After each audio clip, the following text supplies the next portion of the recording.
Jangan lupa subscribe. Assalamualaikum warahmatullahi wabarakatuh. Ini cerita lanjutan dari cerita yang kemarin Buktape sebelumnya. Sebelum melanjutkan ke ceritanya, ke bagian jantung berdebar. Saat itu Husni menyalakan rokoknya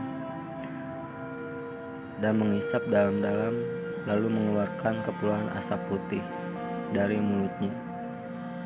Sementara Dika sibuk dengan ponselnya, yang aku tahu dia sedang main game.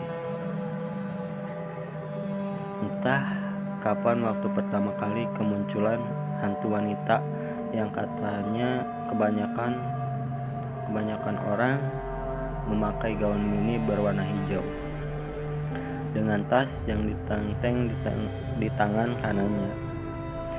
Husni menguping pembicaraan Pak Salim pagi itu. Jika semalam pulang dari tempat kerjanya, dia dikarenakan harus lembur. Malam itu cuaca sangat cerah. Langit malam dihiasi penuh bintang dengan cahaya bulan. Waktu itu Pak Salim pulang dengan berjalan kaki. Ketika sampai di pertigaan dekat ruko yang terbengkalai, tiba-tiba tas plastik yang berisi kue yang ia beli untuk oleh-oleh anak dan istrinya tiba-tiba terjatuh. Refleks Pak Salim mengambil plastik sambil berjongkok. Saat itulah Pak Salim mencium bau aneh, bau amis darah yang tercium samar.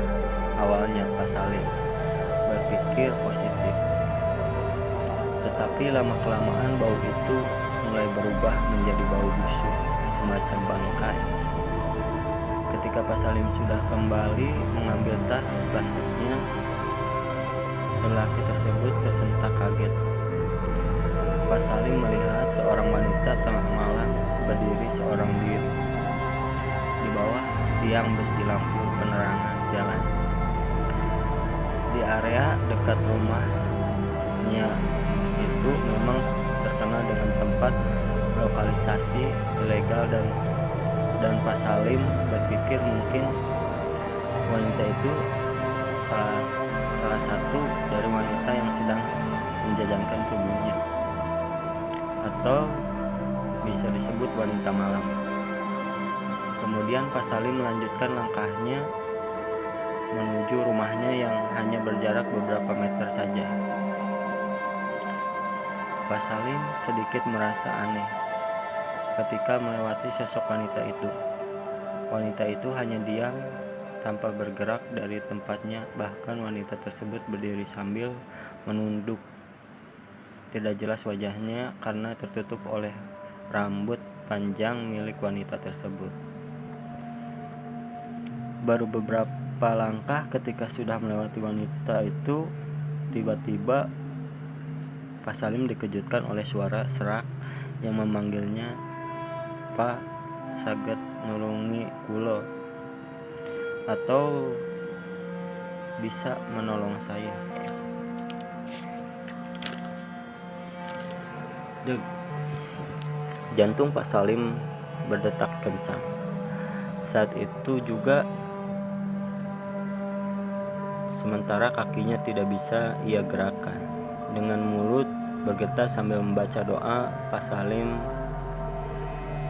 menoleh ke arah belakang secara perlahan-lahan.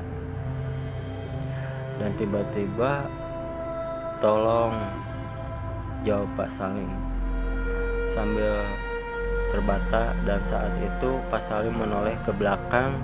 Ia tidak melihat wanita yang tadinya berdiri di bawah tiang lampu depan ruko. Tapi tidak ada kemudian Pak Salim berbalik arah ke arah ruko mencari wanita yang tadi memanggilnya. Dan tidak lama kemudian, "Nekene Pak," yang artinya "di sini Pak," suara dari belakang sama persis suara yang tadi minta tolong tersebut. Dan Pak Salim pun terkejut, jantungnya terasa mau copot mendengar suara wanita yang tadi memanggilnya. Kini tiba-tiba sudah berada di belakang saya. Kedua kaki Pak Salim gemetaran, seakan tak kuasa menahan berat beban berlebih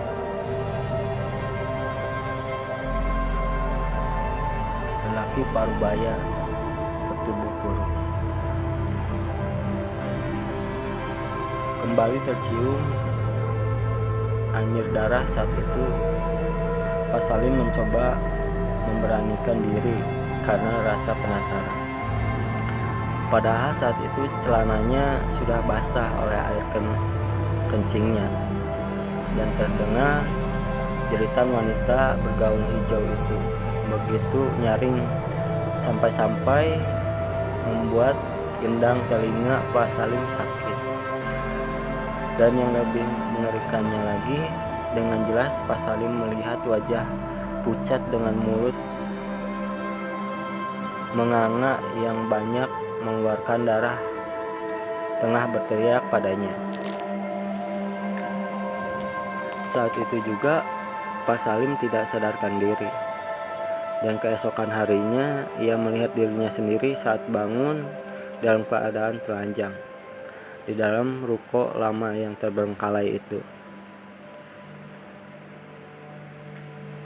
Sebenarnya masih banyak cerita seram dari wanita yang menampakkan wujudnya dengan berdiri di bawah lampu jalan depan ruko tua yang terbengkalai. Ada juga yang mengalami sampai bersetubuh dengan wanita tersebut di dalam ruko, hingga akhirnya orang tersebut menderita impoten. Dan kebanyakan orang memilih bungkam dengan cerita wanita bergaun hijau tersebut. Sejak saat itulah, selepas jam 8 malam, jalan depan ruko tua tersebut menjadi sepi. Dan lagi konon tutupnya lokalisasi itu juga karena teror dari wanita bergaun hijau yang sering menampakkan diri pada pria-pria hidung belang di malam hari. Mitosnya pun sampai saat ini hantu wanita bergaun hijau itu masih tetap eksis, apalagi malam Kamis. Sekian cerita dari seseorang yang namanya Sepia. Assalamualaikum warahmatullahi wabarakatuh.